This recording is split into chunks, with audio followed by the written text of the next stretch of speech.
আমি আছি, আমিও, আরে বলেন না, বলেন। কিন্তু সেই বিল আজও আছে, বোঝা যাচ্ছে না?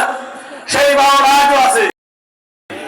আরেকবার বলেন, আরেকবার বলেন, যদি ভাবতে বিবেক হারা, বিবেক জাগ্রত জাতি যদি প্রতিষ্ঠান আছে তারা নেই, কলিজার উপরে জাগ্রত হয়ে নিজের প্রেম পোষিত মগজকে ধোঁয়ায় দিয়ে পরকালের জবাবদিহির উপযোগী করতে চাই, এই ওয়াজ তার জন্য কল্যাণ হবে, কাজে লাগবে। আর যদি তা না চায়, এই ওয়াজ তার জন্য কোনো কল্যাণে আসবে না। অতএব হে আমার আপনজনেরা, হে আমার প্রিয় একান্ত আপনজন, যত বড়ই বক্তা আজকে ওয়াজ করুক না কেন, যত বড় স্কলারশিপ আলো